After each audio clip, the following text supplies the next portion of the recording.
What's going on, America? This is Kevin at Kevin's Corner. And you know what? I just want to say for the first time, I can honestly say I'm proud of our president. In the past, I could say I was proud to be an American, always. And I respect the office of the presidency. But to honestly say I'm proud of our president was something different. And the reason I say that, I had an opportunity today to watch President Trump conduct his meeting with the governors concerning the gun violence when it comes to schools. And when you look at President Trump, something unique about him that I can appreciate. First of all, he opens up the meeting by highlighting some of his accomplishments, some things that's been happening. But he also qualifies it in regards to some of the violence that's taking place and said, then we run into something like this and it's a setback. But while he was talking about some of the things he's working on, everything that he dealt with was fighting on behalf of the American people. When he was talking about the bad trade deals and how China, Mexico, India, all of these countries have been hitting us with taxes and so on and so forth, and nobody has done anything about it except let America get pimped by a lot of these other countries. And yet now we have a president that's saying, that's unfair, not going to happen anymore on my watch. I cannot believe that there's people out there that have been brainwashed by the media and by the Democrats to feel like putting America first is something bad, like that's some form of nationalism. Finally have a president that's willing to fight on behalf of the American people, the American worker, and yet there are entities out there in our society trying to undermine that and paint that out to be some form of twisted nationalism or something. And I was thinking to myself, wow, what president goes to bat for the American worker to the point where he says, I'm willing to change the whole trade policies that we have until we're given fair policies and hold other countries accountable. So that's the first thing that made me go, man, President Trump is a beast. But secondly, when it comes to addressing major problems in our society, when things happen, tragedies, a lot of presidents and a lot of people in Congress and a lot of the Democrats and sometimes Republicans will go on this quick campaign to try to gather brownie points, try to get political points by vocalizing a problem and saying, look, at this a problem. Nobody's doing that. We need to do this. We need to do that. But they never follow through. In fact, I'm almost inclined to say that at least on the Democratic side of things, there's a lot of hoopla, hollering, and whining. But all of that is designed just to raise awareness and create emotion and create a whole bunch of anxiety and create a lot of political blowback against the other party. Tragedies oftentimes are not used to say, let's come up with solutions. But instead, a lot of times politicians will say, let's use this to our advantage to point the finger at the other party and say, it's because of them. Or it's because of some ugly organization like the NRA, blah, blah, blah, blah, blah. And never get nothing done. And President Trump has went out on a limb to do something that no other president has done. Risk himself by bringing in groups of people unscripted on camera to discuss issues in our society and then saying, you know what, we're actually going to address it with solutions, which shuts up the Democrats by whining about what is President Trump doing about gun control? Why isn't he doing something? Everybody is afraid of the NRA. Today, he went up against the NRA. When it comes down to the bump stocks, when it comes down to the age of people who gets guns and building in-depth background checks and dealing with mental illness. And see, you have to understand that when stuff like this happens, it's very sensitive, especially for those victims. So there has to be something done, but it has to be measured and it has to be something that both sides can live with. And that's what's unique about President Trump. See, he's willing to give a little bit on the right so he can shut the mouths of a lot of these Democrats running around trying to fuel it all and make people go into a frenzy only to attack the NRA and only to attack guns and roll back our rights. So a wise president would say, okay, look, NRA, the heat is on you right now. The heat is on America. A tragedy just happened. Let's figure out what you can give and live with that won't really violate the rights of a lot of Americans. So, for example, it's not a big loss for the bump stock.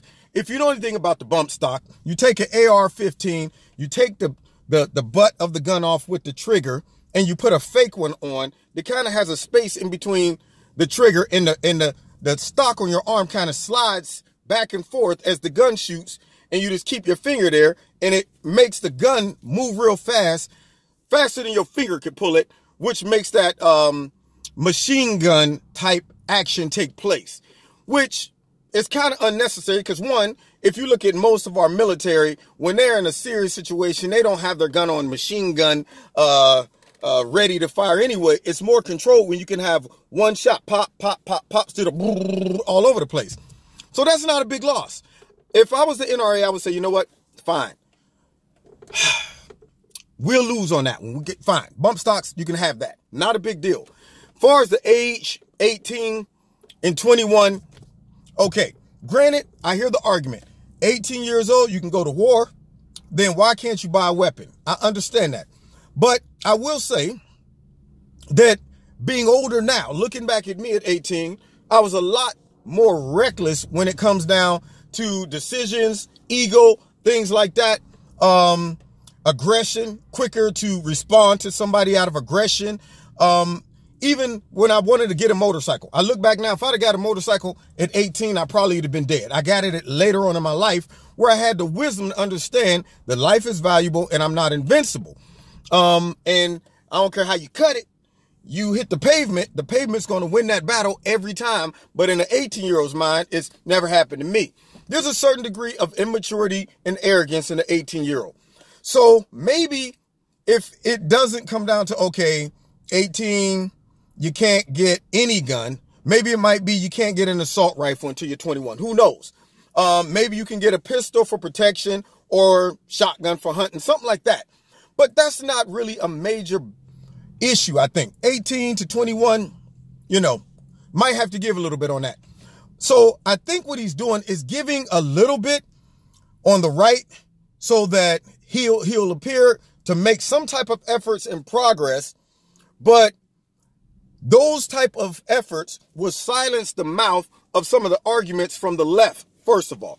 But secondly, what I love about him is he's also throwing out practical solutions. Unlike the Democrats who throw out nothing but complaints and problems. Yeah, it's a problem. And unwise and unproductive suggestions, like simply banning the AR-15. You know, so President Trump today talked about increasing all types of security. He talked about increasing background checks. He talked about empowering students, or not students, but teachers to carry and training them and so on and so forth. And see, this is what I don't get. I saw people get up in the meeting, some of the governors, and one of the governors tried to slide in a low blow. And he was talking about how teachers don't want to have to be forced to have to pack and be in law enforcement and this and that. And then he had the nerve to throw out a little cheap shot. And my suggestion is more action or more listening versus more tweeting. And I'm going, so you're there to try to find solutions, but you throw a little low blow in there. I forget what state he was from, but it ticked me off just because he did that, which President Trump took it and said, okay, thanks. And went on to some of the governors that actually have implemented these things in their school and showing how it's effective and how it can be done. And people who oppose this aren't realistic. They're not wise thinkers. See, when you hear some of the arguments against why would you arm teachers? First of all, you got a lot of ground to cover. If you have a security guard, unless you have a budget to hire 6, 7, 10 security guards, there's going to be areas that it might take 1 or 2 security guards a long time to get to if somebody breaches it and starts shooting a whole bunch of people. If you have multiple people in there armed, now you have more probability of somebody getting to the area and neutralizing the threat a lot quicker. Secondly, teachers know their students way better than a security guard would. So, for example, me as a former principal and a former teacher, I can tell when a student's off. I can tell when a student looks suspicious. I know my people. So it's one of those things you have the ability to gauge a problem a lot sooner and maybe can react quicker than maybe somebody who don't know anything about the students. Thirdly, you have a closer bond with the students. So for stupid arguments and statements like this one columnist who wrote that if you give teachers guns, they're going to be killing all the black students.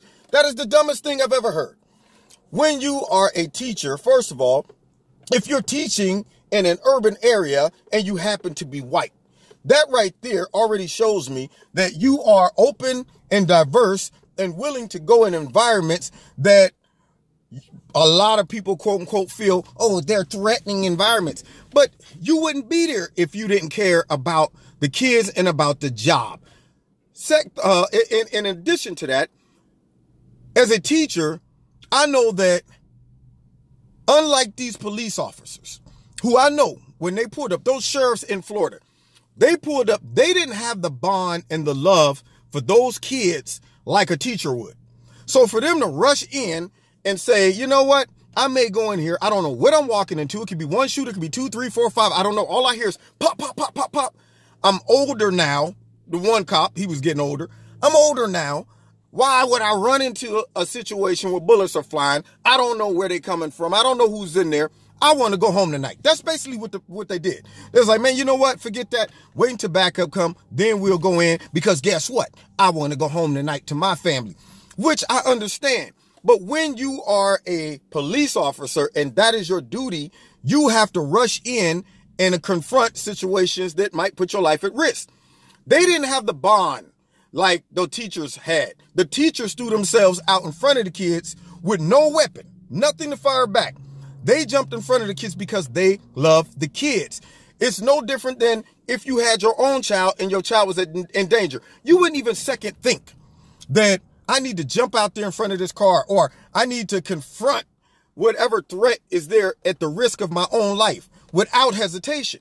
So when you look at arming a teacher, they would be more willing to rush into the line of fire. They would be more willing to confront the threat than anybody around, any officer, any cop, whatever, because they're doing it from a personal level. They're going, these are the kids that I've vowed to teach and protect while they're in my care.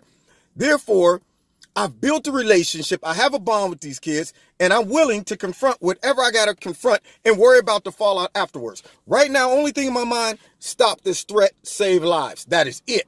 So now you have a group, small group, because see, he tried to slide it in first during the meeting with the president as if he was saying all teachers got to carry guns to school. Like you're going to force Ethel, the secretary who's been on the job for 50 years, to start packing a 45. Yeah, see, they try to slide that stuff in to create these bad narratives, these false images in the mind about how horrible this would be.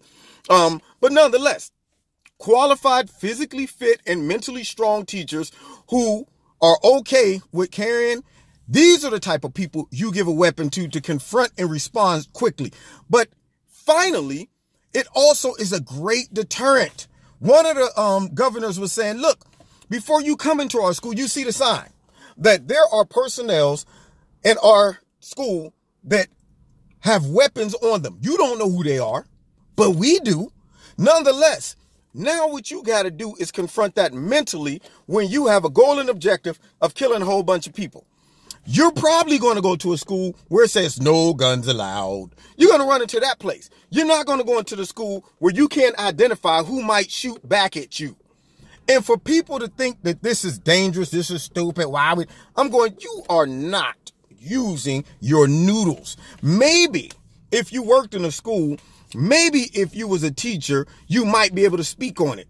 But if you just a regular human on the street and you getting your talking points from the left, you getting your talking points from the liberal media, because their agenda is not really to protect the kids. Instead, their agenda is to go after the NRA, and their agenda is to go after guns and the Second Amendment, okay, for what we don't know. But nonetheless, they're not interested in putting things in place to protect the kids, the immediate threat. They downplay that stuff and they go after stuff that is not going to make a difference tomorrow if somebody go into a school and want to kill up a whole bunch of people. So when Trump makes these suggestions, these are immediate changes that can be done to isolate, stop, prevent, deter things like this from happening. And so I encourage everybody concerning this topic, because see, the Democrats don't look for solutions, because if you come up with solutions, that stops them from being able to play identity politics and use problems in our society to campaign on, to create anger, animosity, and division amongst us, only to drive people to the polls. So when solutions are thrown out, they're like, nah, that'll never work. That'll never work. I'm like, oh, really? How do you know? It worked in Israel. And there are states right now that are implementing these things, and it's a deterrent. It's working out fine. You ain't heard about no teacher going off. Y'all need to sit down. You know what? That's it. Sit down for I pop a cap at all y'all. Nothing like that has happened. And for people to make these wild accusations or suggestions is just ridiculous. It's done for political political points alone. It's not done out of practicality and logic. So for the first time, we got a president that's saying, you know what? We're not going to put this on the back burner. I know what you're thinking. Yeah, you're thinking, oh, we can point the finger at Trump because Trump, he's for the NRA, and Trump, he because of his rhetoric, and Trump, and he's saying, you know what I'm going to do? I'm going to solve the issue. I'm going to shut all y'all up. So when you come to the polls in 2020 and you look back at all these other presidents where stuff like this happened on their watch and nothing was done, okay, you'll be able to see that I addressed the issue and stuff got done. So now what's your excuse? What else you want to whine about?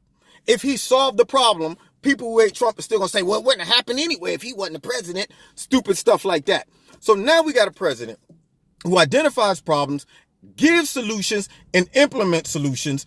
And you still got people unwise enough to see that for the first time, we got a president that's fighting on behalf of the people. Wake up, America. If you're listening to this, first things first, everybody needs to go out and vote in the primaries 2018. Don't let the Democratic Party get back in power. They will try to impeach the president. They will implement all kind of stupid laws that's going to set us back for a long time. Folks needs to get out and vote in 2018. I'm going to be there before the sunrise, camped out with a little lantern or something, sleeping, talking about, hey, the door's open yet? Oh, okay. Oh, yeah. All right. Wake me up when the door's open. I'm going to be there ready. And secondly, folks need to get ready for 2020. Can't let the Democrats get in, man. It's bad news. I watch how they deal with situations like this. These guys are, that's why I named them the Demorats, the dirty Demorats, okay? And the funky, nasty, dirty, crooked, disgusting, underhanded, in cahoots, colluding, backstabbing, two-faced, false reporting, liberal media too. Now, you've been listening to Kevin at Kevin's Corner, keeping it 100% real, giving a black eye to the dirty Dems and the crooked media, and all the snowflakes hopefully will wake up and smell the coffee. All right? Now, if you like this video, hit like, share it. You know, I might talk harsh sometimes when I'm talking about these topics, but I'm really a teddy bear on the inside. Until I don't need to be a teddy bear. Sometimes I need to be a grizzly bear. All right? When I hear nonsense and I got to make sense out of nonsense, that's when the grizzly bear comes. I would like to operate in teddy bear mode. But when I look at this craziness, then I got to start to growling and scratching and biting and all that stuff, swatting, everything. God bless you. Hit share. Find me on Facebook, on Twitter. And if you want to support Kevin at Kevin's Corner, please feel free. There's links in the bottom. I appreciate all that have done it. God bless. See you next time in Kevin's Corner.